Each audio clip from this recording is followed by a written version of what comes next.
ہمیں اپنی اسٹیبلشمنٹ سے یہی اختلاف ہے. وہ ہمارے دشمن نہیں ہیں، ہمارے ملک کے رہنے والے ہیں، لیکن تمام وسائل و اختیارات کو اپنے اندر سمیٹ کر اس کا ارتکاز کر کے اگر وہ سمجھتے ہیں کہ فیصلے صرف ہماری خواہشات پر ہوں گے اور عوام کو صرف ہم دکھاوے کے لیے دنیا کے سامنے رکھیں گے، یہ کھیل نہیں چلے گا، یہ کھیل نہیں چل سکتا. سب سے پہلے میں نہیں مانتا اس چیز کو. اور جنرل صاحب، جرنیل حضرات، اسٹیبلشمنٹ سن لے، یہ فضل الرحمان کی بھی آواز ہے، یہ اس کی جماعت کے ایک ایک کارکن کی آواز ہے.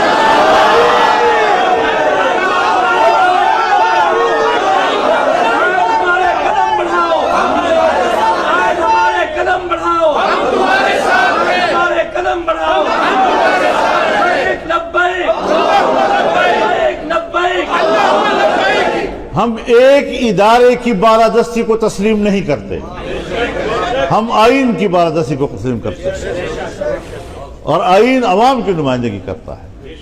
اس پہ تمہارا بھی ایک مقام متعین کرتا ہے. اپنے حدود میں رہو، اپنے دائرہ کار کے ساتھ وابستہ رہو. ہر طرف ہاتھ پھیلا رہے ہو. چھوٹے چھوٹے دیہاتوں میں اگر اس دیہات کا کوئی ایک بڑا ہے اور اس کو بلا کر اس پر دباؤ ڈال کر اس کو کہا جاتا ہے آپ کے لیے حکم یہ ہے کہ آپ نے فلاں کو ووٹ دینا ہے، اور یہ بات میں ہوائی نہیں کر رہا، یہ ہم پہ گزری ہے. ہم ایک گاؤں میں گئے، ہم نے وہاں کے وڈیرے کو دیکھا، اپنے برادری کے ساتھ بیٹھا ہوا ہے. اس کے چہرے کو دیکھ کر ہمارے ساتھی محسوس کرنے لگے کہ اس پر کوئی پریشر ہے، کچھ دباؤ میں بیٹھا ہوا ہے. اس نے، ہمارے ساتھی نے اس کو کہا کہ آپ ذرا تنہائی میں مجھ سے بات کر لیں، اور اس کو کہا کہ میں آپ کے ذہن پر کوئی پریشانی دیکھ رہا ہوں.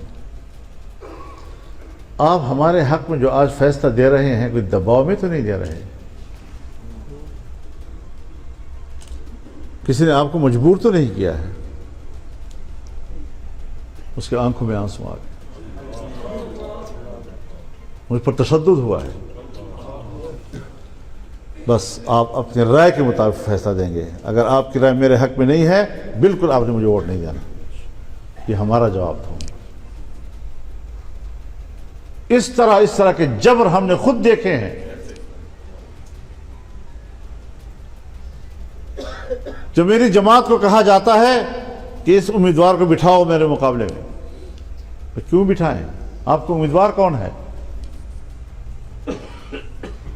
جب ہم نے انکار کیا، پیسے مانگے، ہم نے پیسے دینے سے انکار کیا، تو کہا کہ اس کے ووٹ 21 ہوں گے، آپ کے ووٹ 19 ہوں گے 1000.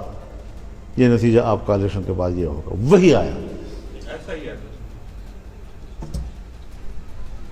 اب اس قسم کے واقعات ملک میں ایک نہیں ہے. بابا خدا کے لیے چیلنج نہ کرو کہ ہم کوئی الزام لگا رہے ہیں بغیر ثبوت کے لگا رہے ہیں. پہلے ثبوت پیش کرو. بھائی اگر کہیں آپ لوگوں نے چیلنج کیا اور جرگہ لگا تو ثبوتوں کے اتنے بھرمار ہوں گے کہ پھر آپ کے لیے پناہ کی جگہ نہیں ملے گی. پھر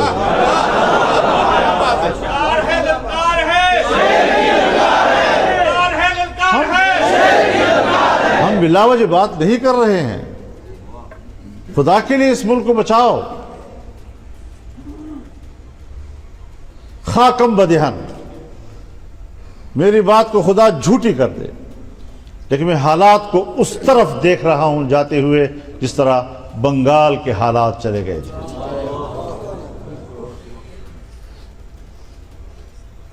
تو اگر کوئی ایسا منصوبہ ہے تو بتا دیجئے، ہمیں کیوں ذبح کرتے ہو؟ لیکن ہم اپنے ملک کو زندہ و تابندہ رکھنا چاہتے ہیں، آباد رکھنا چاہتے ہیں، اور انشاءاللہ العزیز یہ ملک اسی طرح چلے گا۔ الیکشن کیا ہے؟ پارلیمنٹ سپریم ہے، ایک بڑا نام ہے نا، سپریم ہے۔ یہ تو ایسا لفظ نہیں ہے جس سے ہم واقف نہیں ہیں۔ ہمارے خاندانوں میں، گھروں میں، قبیلوں میں بھی تو ایک بڑا ہوتا ہے نا، لیکن وہاں پر بھی دیکھا جاتا ہے کہ بعض بڑا کنٹرول رکھتا ہے، اور بعض بڑا ایسا ہوتا ہے جسے صرف نمائش کے لیے جرگے میں بٹھایا جاتا ہے۔ اختیارات کسی اور کے ہاتھ میں ہوتے ہیں۔ آج کی ہماری پارلیمنٹ اس طرح کی سپریم ہے۔ اب اس ایوان میں بیٹھ کر کم از کم میں اپنے بارے میں نہیں کہوں گا کہ میں اس ایوان میں بیٹھ کر پاکستان کا وی آئی پی ہوں۔ جمہوریت اپنا مقدمہ ہار رہا ہے، اور جمہوریت کی جنگ کون لڑ رہے ہیں؟ ہمارا تعلق مذہبی حلقے سے ہے،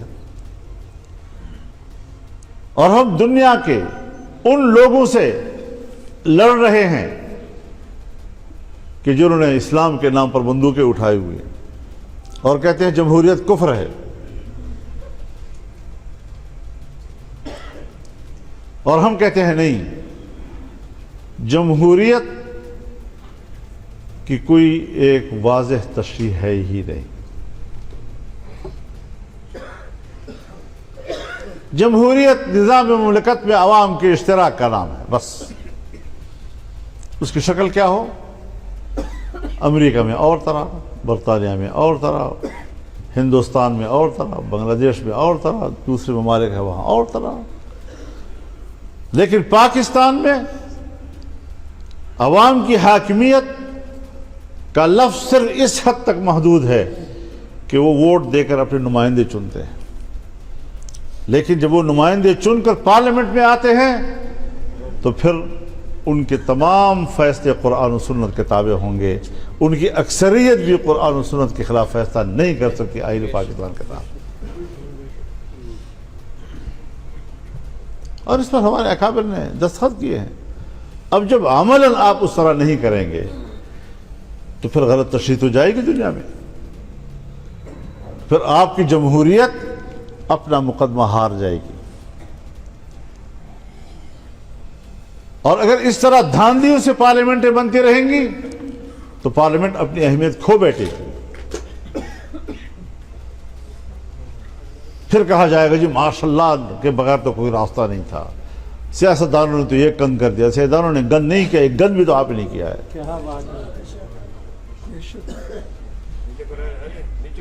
جس کو جتوایا ہے وہ بھی مطمئن نہیں ہے، جو ہارا ہے وہ بھی ہار نہیں مانتا۔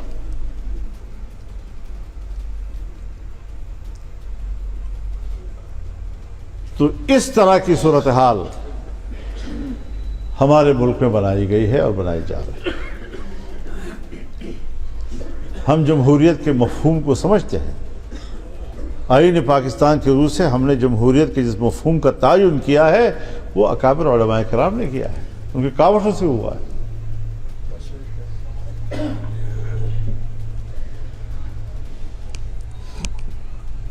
وہ ظاہر ہے کہ اگر وہ قرآن و سنت کے تابع نہ ہو اور عوام کی اکثریت فیصلہ کرے یا پارلیمنٹ کی اکثریت فیصلہ کرے اور حلال کو حرام کہہ سکے اور حرام کو حلال کہہ سکے تو پھر وہ تو شرک و کفر کے علاوہ کیا ہو سکتا ہے؟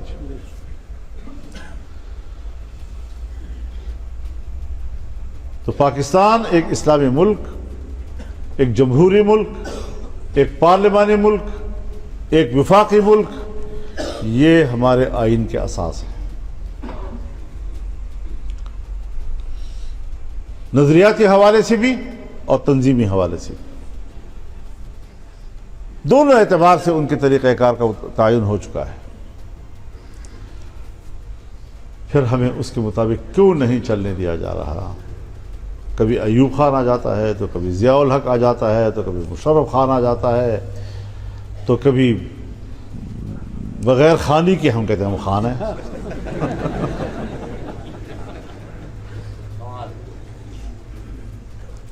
اس طرح نہ کریں.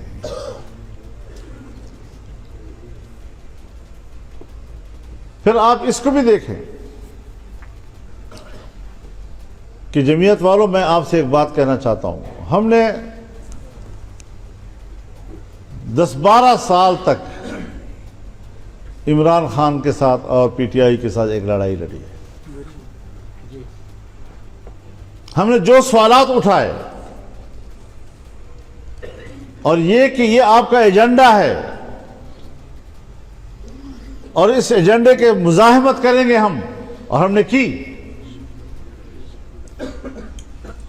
اگر اس کا ایجنڈا مکمل نہیں ہوا تو ابھی آپ نے سپریم کورٹ کا فیصلہ دیکھا. یہ ریاست کے اندر باہر کے ایجنڈے اس طرح چلائے جاتے ہیں کہ پھر ادارے استعمال ہوتے ہیں. اب ایک کیس ہے آپ کے پاس. اگر آپ یہ کہتے ہیں کہ جی 2019 کا کیس ہے اور 2021 میں ترمیم ہوئی ہے اور ہم نے تو اس وقت یہ قانون نہیں تھا، بھلا آپ ضمانت پہ رہا کر دیں، بھلا آپ اس کو چھوڑ دیں. نیچے جو مندرجات آپ نے تحریر فرمائی ہے اور اپنا فلسفہ دین آپ نے اس کے اندر سمو دیا ہے، ہماری بحث اس سے ہے. اور جج صاحب ناراض نہ ہوں، آپ نے جو کچھ اس میں کہا ہے وہ بدنیتی پر مبنی ہے.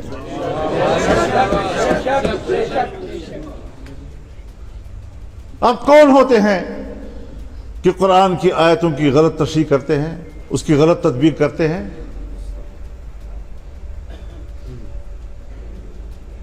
غلط جگہ پر آپ اس کو بطور دلیل کی پیش کرتے ہیں.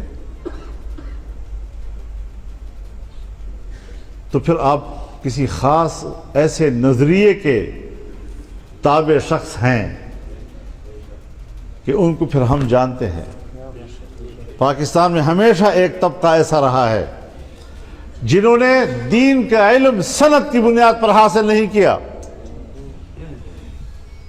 صرف مطالعوں سے انہوں نے دین کو حاصل کیا ہے، اور پھر ڈیوٹی لی ہے اس نے کہ میں دین کی ایسی جدید اور نئی تعبیرات کروں گا، ایسی تعبیرات جو امت کے لیے قابل قبول ہوں یا نہ ہوں لیکن مغرب کے لیے قابل قبول ہوں. یہ مغرب کے لیے قابل قبول تعبیرات، یہ کون لوگ ہیں، کون کرتے ہیں؟ یہ سپریم کورٹ کے چیف جسٹس کے فیصلے وہ انہی تعبیرات کی پیروی ہے.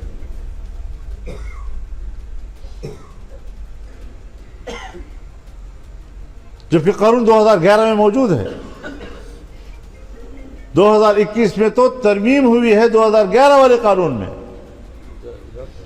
اور اس میں صرف سزاؤں میں اضافہ ہوا ہے، مزید تو کوئی تبدیلی نہیں آئی اس میں. اب تمام لوگوں نے مختلف اطراف سے نظر ثانی کی درخواستیں دے دی ہیں. ظاہر ہے کہ اگلے پیشی پہ وہ کلب ہو جائیں گے، لیکن ایک اور کام کیا ہے انہوں نے کام یہ کیا ہے کہ مختلف مکاتب فکر کے علماء کرام کو خطوط لکھے ہیں اور ان کو دعوت دی ہے کہ آپ اپنی آراء سے ہماری رہنمائی کریں. وہ پہلے لکھتے اگر آپ واقعی نیت ہیں تو یہ پہلے لکھتے.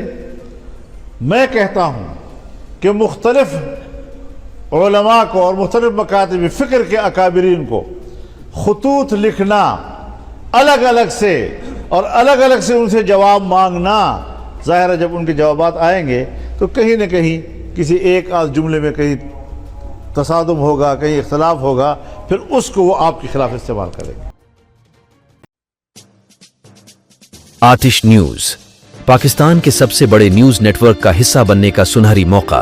ملک بھر سے درج ذیل آسامیوں کی ضرورت ہے: bureau chief, deputy bureau chief, video editor, city reporter, تحصیل reporter, district reporter, crime reporter, press reporter, نمائندہ، نامہ نگار. Chief executive Syed Jamshed Bukhari. مزید معلومات کے لیے ان نمبرز پر رابطہ کریں.